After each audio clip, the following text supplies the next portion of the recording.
Welcome. You're listening to a podcast brought to you by Jesus House Dallas, a member of the Redeemed Christian Church of God. Be blessed.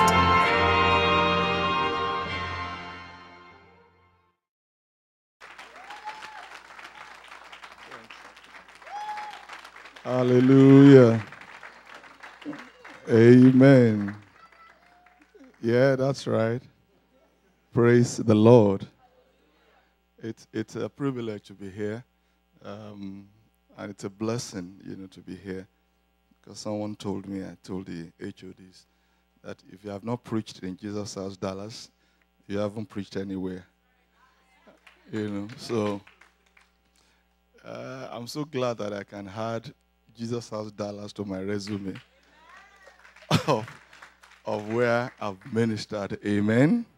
Praise the Lord. I bring you greetings from JHB. When I hear JHD, I'm saying, okay, the B and the D, it's one family of God. Amen. It's a place where we challenge people to maximize their potentials. It's a place where dreams come true. Amen. So whenever you are in the East Coast, precisely in Maryland, Baltimore, please show your face. I'm telling you, you'll be blessed. Praise God. Before we go into the word, I have a book that I just wrote. It's called Line Crossers. And I'm going to be talking a little bit about it, even in the service today. Life will always draw lines for you. Life will always draw lines for you. Even in church, lines will be drawn for you. Your children will draw lines for you. Your colleagues at work will draw lines for you. I grew up in a generation when you want to fight, you will draw lines, and we ask the other party that if you cross the line, then let's do battle. Amen. Maybe a few people will understand what I'm talking about, but I'm telling you, if you fail to cross that line, you'll be given a name, and you'll be hiding in the community for a while. So many times, and I used to be a fighter, until I became a Christian, then I got more energy because I realized that from the time of John the Baptist until now, is anybody hearing what I'm saying? Kingdom of heaven, suffer a word, and the violence do what? They take it by force. I said, okay, I'm used to this, so let's go. Praise God. So it's finding the courage and the wisdom to take bold steps. It's out there. You can avail yourself one or two, be a blessing. Everyone that has read this book has said to me, my God, I can't believe this. I believe this is my road to fame. So I want you to also be part of the people that will take me there. Amen. Praise the Lord. Is there any single mother here? Any single mother here? Any single mother? Oh, my goodness. Nobody's a single mother here. Okay. I was going to give it to a single mother. I was raised by a single mother. So I didn't see. Oh, my goodness. Okay, I'll see her after the service. I'll give her one. Never forget where you're coming from. Amen. Are we ready for the word today? Luke chapter 19. Luke chapter 19. Luke chapter 19. Matthew, Mark, Luke, and John. Luke 19. It's important that we say some of these things because someone might just be in church for the first time. Amen. You are used to Luke, but they don't have a clue. So it's important that we help. I'll read from verse 1. Are we out there? Then Jesus entered and passed through Jericho. Now behold, there was a man named Zacchaeus, who was a chief tax collector, and he was rich. And he sought to see who Jesus was, but could not because of the crowd, for he was of short stature. So he ran ahead and climbed up into a sycamore tree to see him, for he was going to pass that way, talking about Jesus. And when Jesus came to the place, it looked up and saw him and said to him, Zacchaeus, make haste and come down, for today I must stay at your house. So he made haste and came down and received him joyfully. But when they saw it, they all complained, saying he has gone to be a guest with a man who is a sinner. Then Zacchaeus stood and said to the Lord, Lord, I give half of my goods to the poor. And if I have taken anything from anyone by false accusation, I restore fourfold. And Jesus said to him, today salvation has come to this house, because he also is the son of Abraham. For the Son of Man has come to seek and to save that which was lost. Shall we pray? Father, once again, we want to thank you. We bless, we exalt you, and we magnify your holy name. This morning, Almighty God, speak to our hearts, Almighty God, and let your name alone be praised. Thank you, everlasting Father, for in Jesus' precious name we have prayed. Come on, let's say better amen. Like I said earlier, life will always draw lines for you. And if you are going to make an impact in life, there will be times that you have to do something about your situation. To cross a line is to break limitation. To cross a line is to break status quo. It is to break out of the mold. It is to change a mindset. It is to take up a challenge. And I dare say that it is to reposition yourself. Hallelujah. In the story we read, the Bible talks about Zacchaeus. The Bible gave us, who Zacchaeus is. That he was a tax collector and he was a chief. Very rich man. And he wanted to see who Jesus was. But he had a disadvantage. But Zacchaeus did not just look at his disadvantage. Zacchaeus made up his mind that he was going to do something about it. Zacchaeus did not give excuse. Like many people today, they have a PhD in giving excuse while they cannot do something. Listen to me, church. There will always be challenges in life. The lady that led the praise and worship said to us that life is tough. And that's the truth. So you have to find a way that even in the toughness of life, you are able to abound and will go to places. Hallelujah. So Zacchaeus did something. He repositioned himself in order to see Jesus. Hallelujah. To reposition yourself is to change your current situation. You don't like what life is giving you, then do something about it. To reposition yourself is to relocate, as it were. For some, is to shift.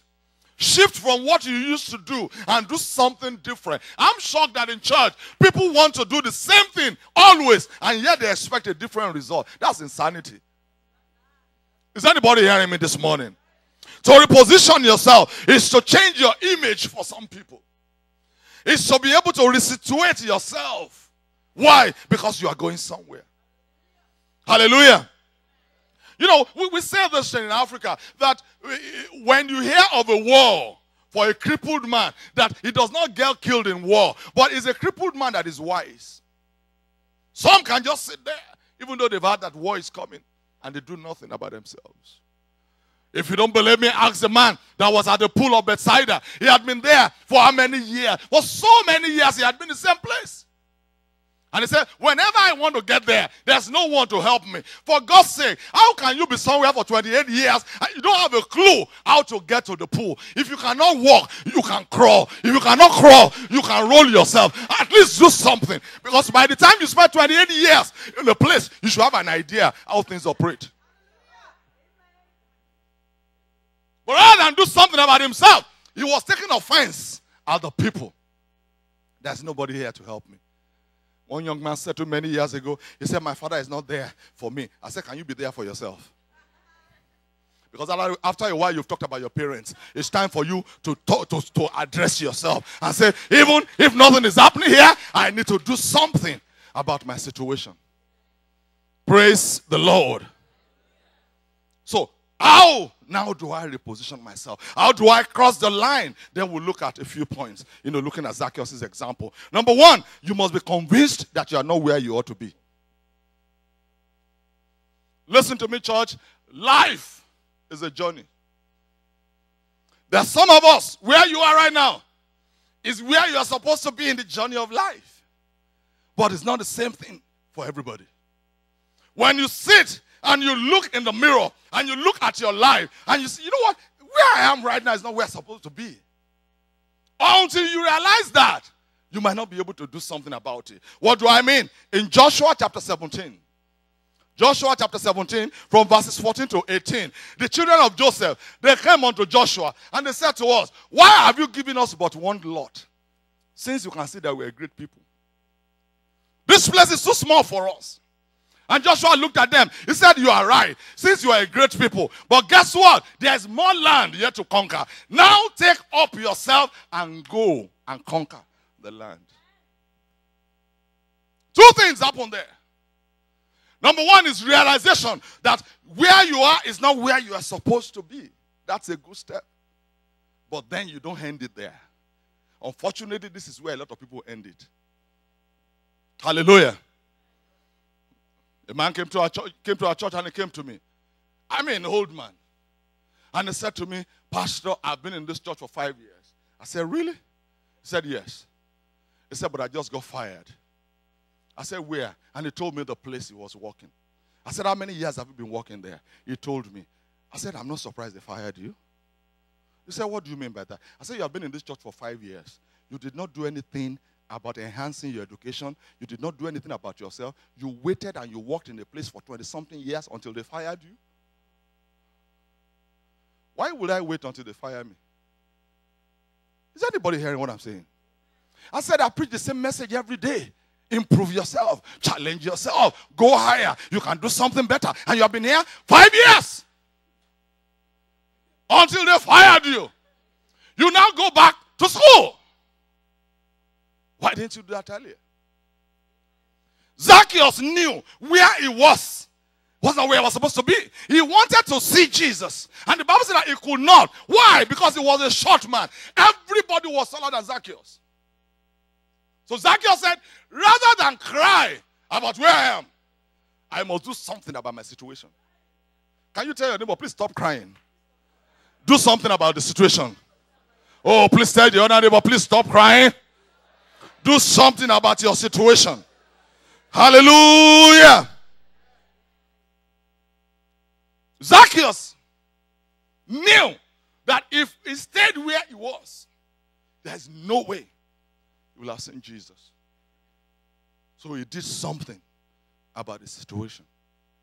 Number two, you must do something about the situation. It's one thing to know that where you are is not where you're supposed to be. The other aspect of it is to do something to get to where you are supposed to be. Amen. You know, when you look at the story of Esau, Isaac prayed a prayer for Esau in Genesis 27 verse 40. Genesis 27 verse 40.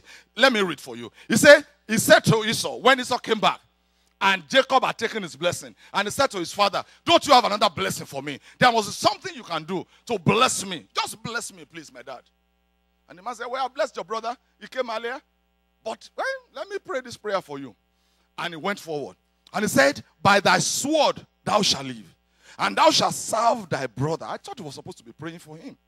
He said, it shall come to pass, when thou shalt have the dominion, you shall break his yoke off thy neck. What he's saying is that it shall come to pass, even though I bless your brother above you, that when you are tired of serving under him, you will do something about it. Stop telling me about your supervisor at work. Do something about it. If I need to pray, I pray. If I need to go to school, I go to school. Why? Because nobody can argue with result. Stop complaining about your accent. Oh, listen to me, church. I'm preaching. I'm telling you. Listen to me. Stop complaining about your accent, because there's something about result. The accent cannot even argue with it. Hallelujah. Is anybody hearing me this morning? Zacchaeus looked at himself. He said, I'm short. He said, but there's no point crying about being short here. I need to do what? something about it. Can I talk to one or two people here? I've been to churches and places where people use immigration as a crutch. Yeah, I don't have papers. Oh, I don't have this. Listen to me, church. We built our church in the year 2000. We completed in the year 2000. And it cost us 1.6 million to build in the year 2000.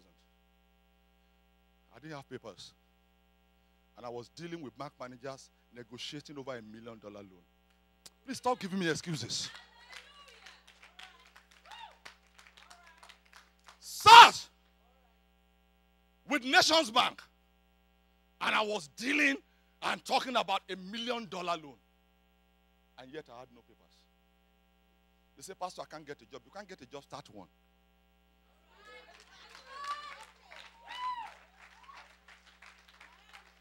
Let me tell your neighbor, do something about your situation.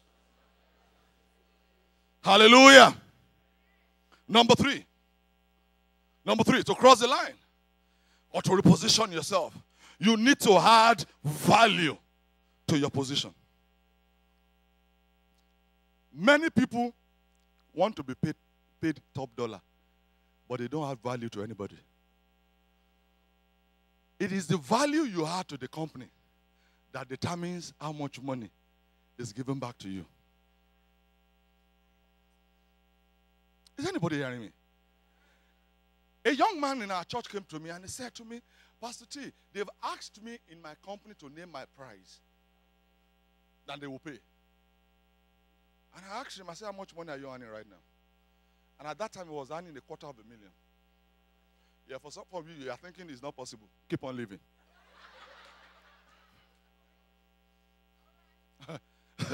Keep on what? Oh, yeah. Some people want that money, please. The fact that you are broke does not mean that everybody's broke. Oh no. Is anybody hearing what I'm talking about here? Because this is the reality of life. There's a way you are broke and you think everybody else is broke. There's a way you are not happy and you think everybody is not happy. Oh, I'm telling you, some people are bubbling. So I said to him, tell them to give you $500,000. He said, that's a lot of money. I said, is that your business? Somebody said this is an open check. I said, tell them $500,000. So some months had passed, and I just saw him in the lab. I said, hey, Alpha. Because in our church, they know, once I say Alpha, I'm asking how far with your life? How far with the project you told me about? How far with the vision that you are going to school? So when I say how far, don't say hey, about what? The school. Tell me how far. How far. Hallelujah. Tell your neighbor how far. Because maybe they've shared one vision with you or the other. You know. So I said how far? And I said, oh, Pastor, you won't believe what happened. I said, what happened? He said, they gave me $350. I said, they give you $350? I said, how much did you ask for? He said, I asked for $350. Oh, Lord. Oh, Lord.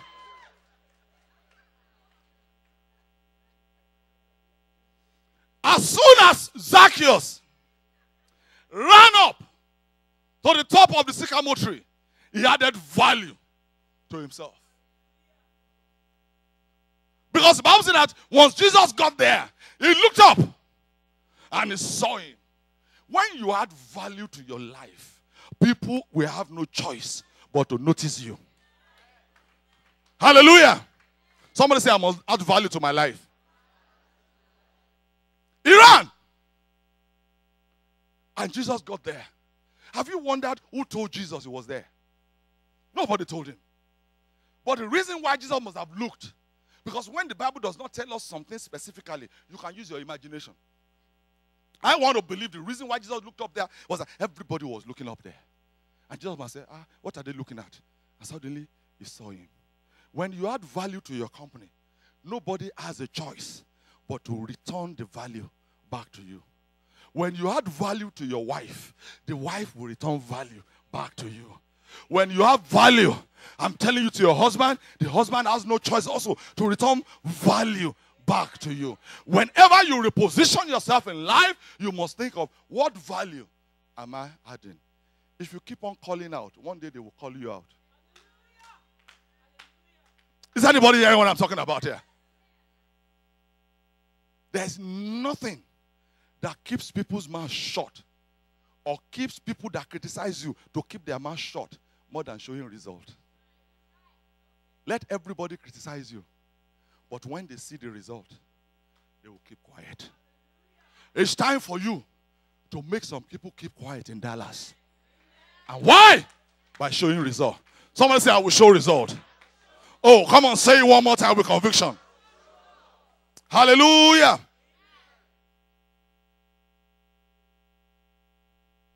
Number 4. Let's see what Zacchaeus did. Hi. Zacchaeus thought ahead of others. Zacchaeus was creative. You cannot cross the line or reposition yourself if you are not creative. You have to be creative. You have to think faster. If you are the last person that gets the joke in the room, the joke is about you. It's about you. If you are the last person. You see, when I was growing up, I told you I was brought up by a single mother. And I grew up in a very hard, very difficult situation. Very difficult. Things were tough. I mean, we were poor. It was tough, I'm telling you. My mom had 9 children. And she single-handedly brought us up. And she never went to school. Oh, my God. So, to wash dishes in our home was a major problem. Because there was no pipe-borne water. We had no water coming out from the faucet. Yeah, I know some of you cannot relate to that. You don't get that. You don't get that. Oh, that's how I grew up. And that's how I grew up fighting. Because when you go out to get some water, you might spend 2-3 hours at the public water tap. And it's only the strong that can bring water back home. Why? Because one bully will just show up and put his own container there. And in those days, we were not just using buckets. Oh, I'm telling you, oh my God, my God. Somebody understand what I'm talking about here. Hallelujah. And as soon as they push yours away, they put their own there. What they've done is to draw a line for you. Oh, if you are not bold, you are not going to get home with water. And I double dare you to come home after 3 hours and tell my mother that there was no water for you. She will give you a double decker. Is anybody hearing what I'm talking about today? So what do? You fight for your life. When you know you have no choice but to fight, you will fight. So I ended up every day fighting. So we devised a method amongst my brothers. 5 guys, 4 ladies. And we said to ourselves, whoever will wash the dishes is the one that eats last. Oh my God, that was when I learned how to eat so fast. And before you are done, you finish. But I have this brother, he's so slow in eating. So every time he ended up doing what? Washing the dishes. Too bad for him. You don't get it. When you are in the jungle, you survive, you struggle to survive. Oh, too bad, I'm telling you. Listen to me, church. If you are the last to get it, then no value can be delivered into your hands. How many times have you said to yourself, when you saw someone do something and you say, yeah, I had that idea. If you had it, why did you do it? Why did you do it? When I went to my secondary school, the high school, and I went for the interview, I had passed the interview. I'm talking about being creative.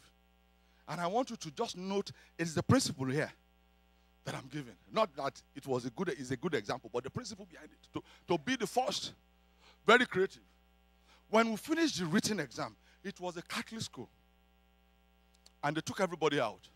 And they said to us, if you are a Catholic, no, first they said, all you guys, they called our names and numbers, said, go to the left. You had passed the written interview. And I was one of those with another guy from my neighborhood. And they told everybody else who failed, said they can go. Then they turned to us, said, if you are a Catholic, move to the right.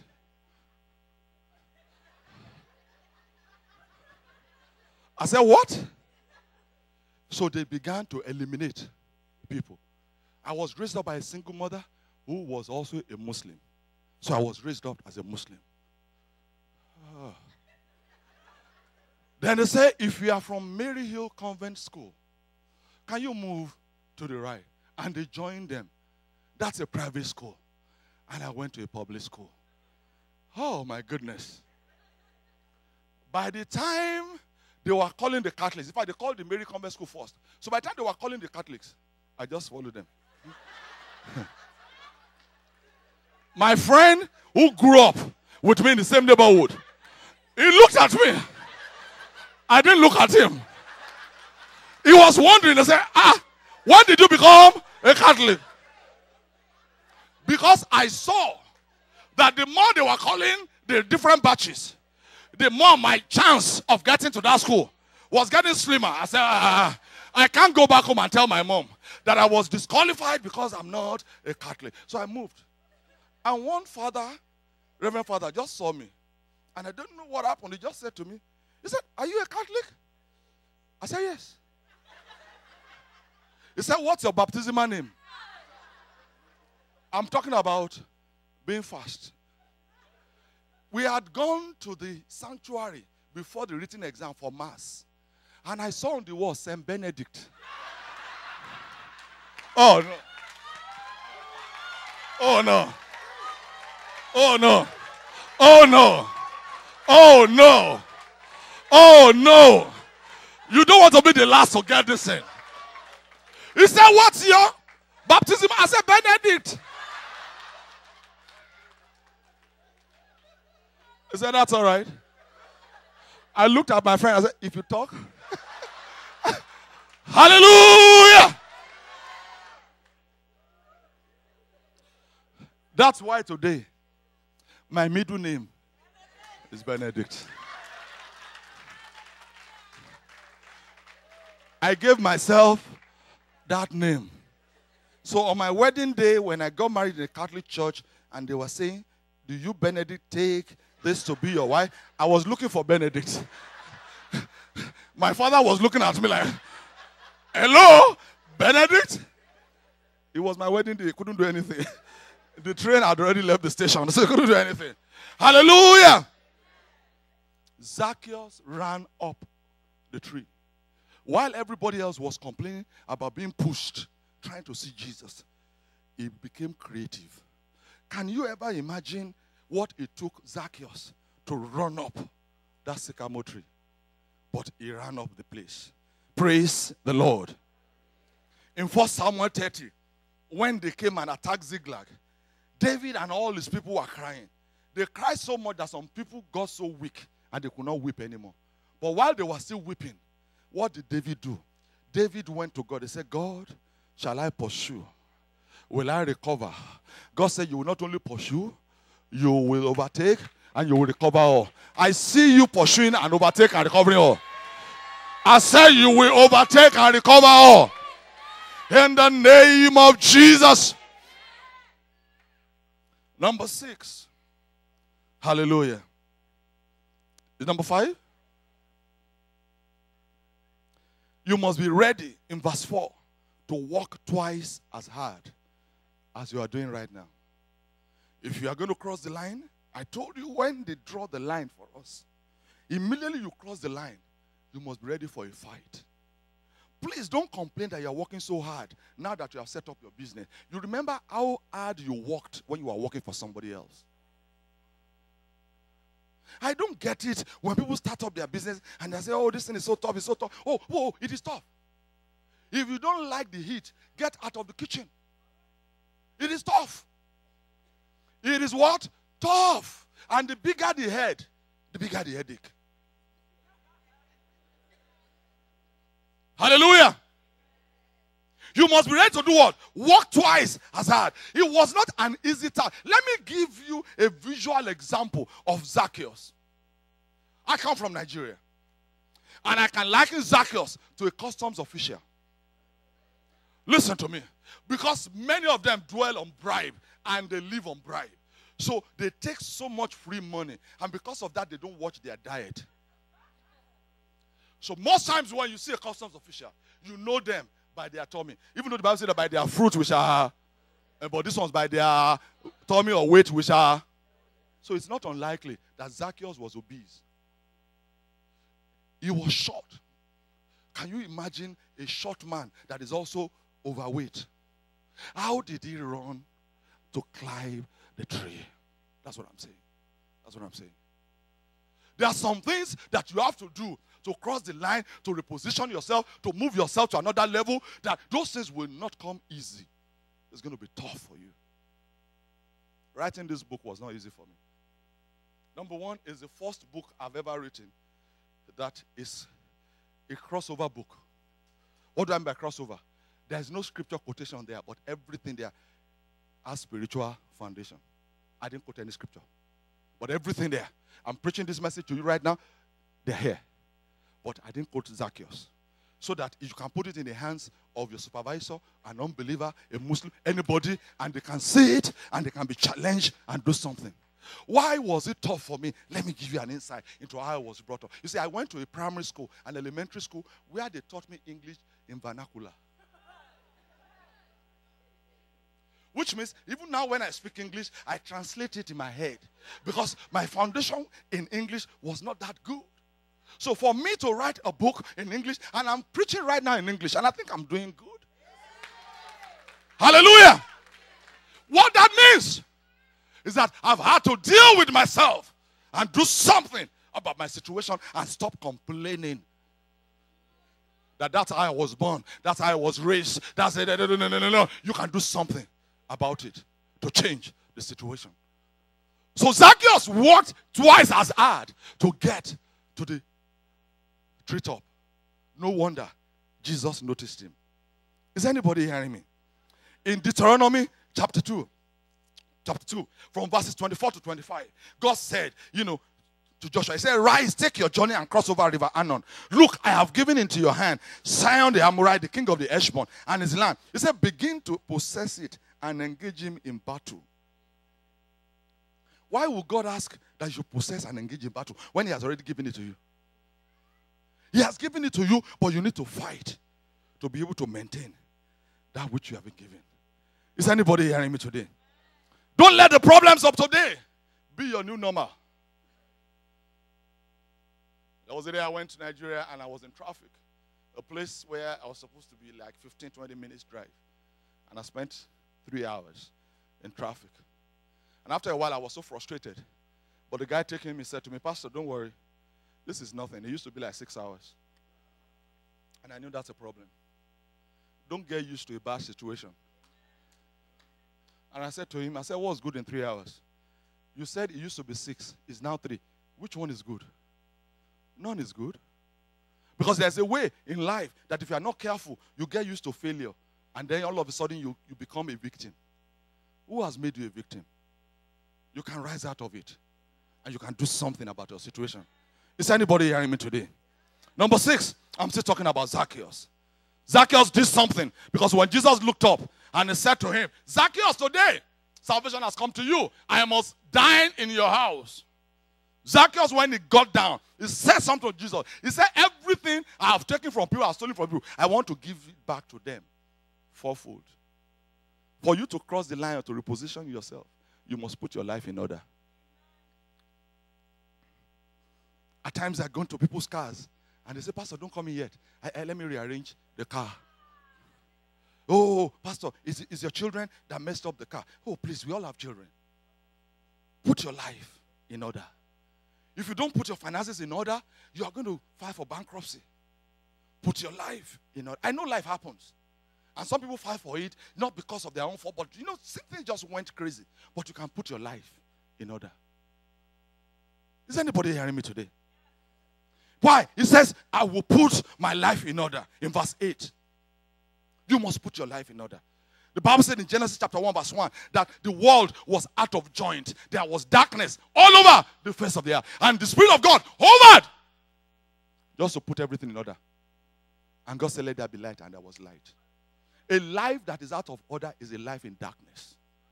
And when your life is out of order, listen to me, church, it's difficult for people to see the best in you. Because everything is crazy. Have you gone to some weddings where you know that they spent money, but nobody got food? Spent $30,000, $40,000 on a wedding. And people were hanging around. They couldn't get chairs to sit. Because there was no order. Whenever there is chaos, it's difficult for things to be seen. In Ezekiel 37, the Bible says that all the bones were dry and they were all over the place. And God said, speak to the bones. And he spoke to the bones, and flesh came to the bones. He said, speak again to the bones. Sinews came, and there was a noise, and everything began to come together. Why? Until your life comes together, you cannot be a soldier in the army of God. Put your life in order. You can control it. You can determine what happens. You can. Paul said, I can do all things through Christ that strengthens me. Hallelujah. Zacchaeus put his life in order. You might be the best surgeon or doctor in Dallas Metropolis, but until you put customer service at your forefront, everybody will come and they will go. And you'll be fighting spiritual warfare. And you think it's the devil. It's not the devil. You are the ones to put your life in order. You need to improve on your people's skills. Because no man is an island. When you say, oh, I'm a lone ranger, it's because you've never been in trouble before. The day you are in trouble, you will know you need people. Oh, yeah, don't worry. Keep on living. That's when you know that you need people. Hallelujah. I used to go on British Airways, but until the day they started behaving as if they were the one who bought my ticket for me, then I changed the airline. There's some airlines to go today in America. The way they behave is like you got it free. I said, no. I paid for this. I deserve to be respected here. I told our members in our church, I said, please, never as a worker disrespect any church member. Because nobody gets paid to come to church. Nobody gets paid to come to church. So you don't disrespect anybody. You must respect people. Put your life in order. Let me tell your neighbor, put your life in order. Because of my time, let me do one more. And then we'll be able to pray. Hallelujah. And finally, for you to cross the line or to reposition yourself, you must improve your confidence. I'm not talking about arrogance. I'm talking about confidence. Because in Hebrews chapter 10, verse 35, the Bible says, cast away not your confidence, which has a great recompense of reward. Listen to me. It's good to trust in God and believe in God. But you also have confidence in yourself. You can't give what you don't have. I'm not talking about being cocky or arrogant. I'm talking about being confident that this one, I got this. This one, I got this. The Bible says that the horse is prepared for the day of battle. It's about victories of the Lord. That preparation aspect, you can't take it away. Is there anybody hearing what I'm talking about? The preparation aspect, you cannot take it away. Can you help me with the keyboard, please? Just to play gently, sir. Just play gently. When you lose your job, at times you can lose your confidence. When your marriage breaks down, it can affect your confidence. When men show up and they speak to you and they rap, and before you know it, they go away without telling you what went wrong, it can affect your confidence. But the Bible says, cast away not your confidence. Cast away not your confidence. It's important. Because Joshua and Caleb, they were sent to look at the promised land. And everybody around them said it was impossible. But Joshua said, and Caleb, hey, we are well able to do this. If God has given us this one, I will bring this one down. David looked at Goliath and said to Saul, the armor you are giving me, I have not tried it. But the one I know how to do, I can do this one, is with the stone. He said, you come against me with sword, but I come against you in the name of the Lord. This your head, I will bring it down. Oh, he brought it down. I'm talking about confidence. Many years ago, I got a job. I had just gotten married. And I got another job. And I thought the job was, everything fitted well.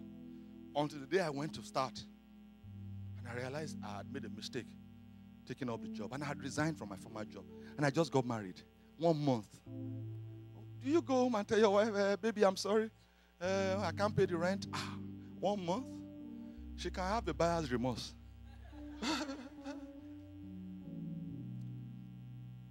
And what happened was that the day I resumed, the second day, they were offering me serious bribes. And I mean, amounts that was so much more than my salary. I said, if I don't get out of here, I will forget being a Christian. I'm talking 1990. I resigned. I was a finance manager. And I resigned. So I went back home and I had no job. For about 3 or 4 months, I had no job. Then one day I got a letter from a company I did not apply to. Apparently it was my sister that dropped my resume there. And because I had been recently married, I had moved homes. So they went to my former home and they didn't see me there. And since there's nothing like, what's that thing? Forwarding of address. No. You move, you know. Okay? You move. Amen. So they were looking for me all over the place. Until my sister got to know that they were looking for me. And then they brought the letter. When I saw the letter, they'd been looking for me for 1 month. So I went to this job. When I got there, the lady who was the secretary to the finance director said to me, oh, by now they've picked whoever they wanted because it's the month. So I looked at her. I said, it's not in your place to deny me to see your boss. You tell your boss that somebody wants to see him. And the reason I want to see him is because of this job interview. Let the man say no. At least, if they are going to say no, let somebody that is higher than your level say, I didn't say it like that, but you know, that's what I was saying. But she just said no. I looked at the lady. The way she dressed, the outward appearance looked Christian. But the inward and what she was doing was not Christian-like. So I looked at her, I said, the way she looked, there was no earrings, everything was there, no makeup. I said, are you not a Christian? She said, yes, I'm a Christian. I said, what kind of Christian are you? I said, me too, I'm a Christian. Go to your boss and tell him somebody wants to see. She didn't go. She didn't budge. So suddenly the old man, the boss came out and told us something. So I said, this is my chance. So I told the boss, I said, excuse me, sir, I've been waiting here for a while, but your secretary will not allow me to see you. So the guy said, okay, do I know you? What's your name? So I told him my name. He said, why are you here? I said, I'm here because of the interview. Don't be distracted by the girl. Don't worry. That's okay. That's what young children do. They cry. So it's normal. It's normal. Amen? So the guy said, what interview? I told him they were looking for a treasurer in the company. It was an international company. So he said to the treasurer, he said, oh, are you ready for the interview now? I said, why not? He said, come in. So I looked at the woman and I did like this.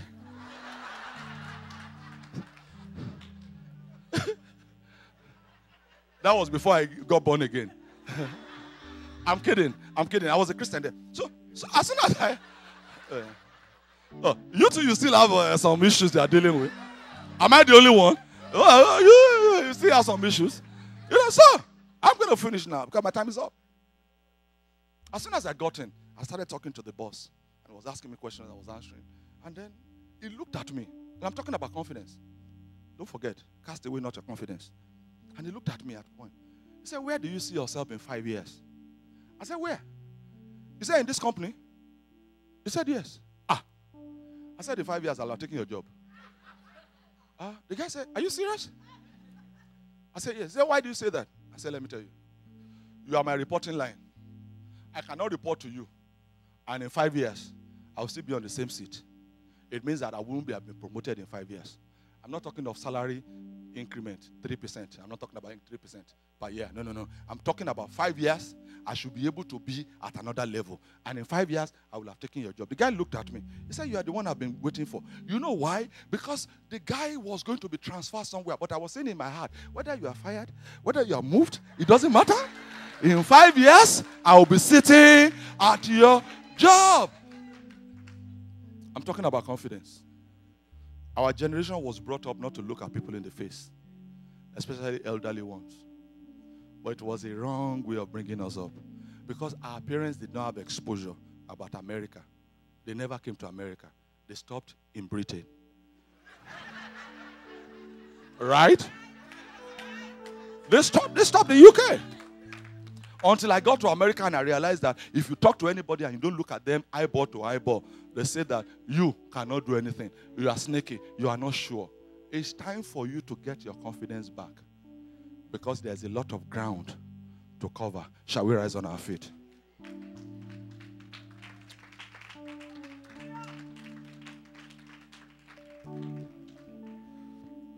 We're just going to pray one prayer, and the prayer is very simple. It's for God to give you the grace to do something about your situation. You know, because Pastor Femi was talking about boldness, about courage. Courage is not in the absence of fear. Courage is taking action in the presence of fear. That's courage. You and I, you need courage to take some bold steps. And you're going to ask God for grace to be courageous. Why don't we go ahead and pray? Just ask God to give you the courage to take the bold step, to take the bold step, to take the bold step to move on in life, to take the bold step to cross the line, to take the bold step to reposition yourself. In Jesus' precious name we pray. Father, once again we want to thank you. We thank you for your word that we have had this morning. We ask, Lord, that you will give us the boldness to be able to take the steps needed to move ourselves to the next level in the mighty name of Jesus. As we take this step, Almighty God, let it count for us, O Lord, in the mighty name of Jesus. Father, we vow to give you all the praise alone, for in Jesus' precious name we have prayed. Listen to me. What separated Zacchaeus from the other people was that when Jesus got to that tree, he looked up and he saw him. I'll be out there signing the books, but I want to say to you, when next I see you, I will see you at the top. God bless you.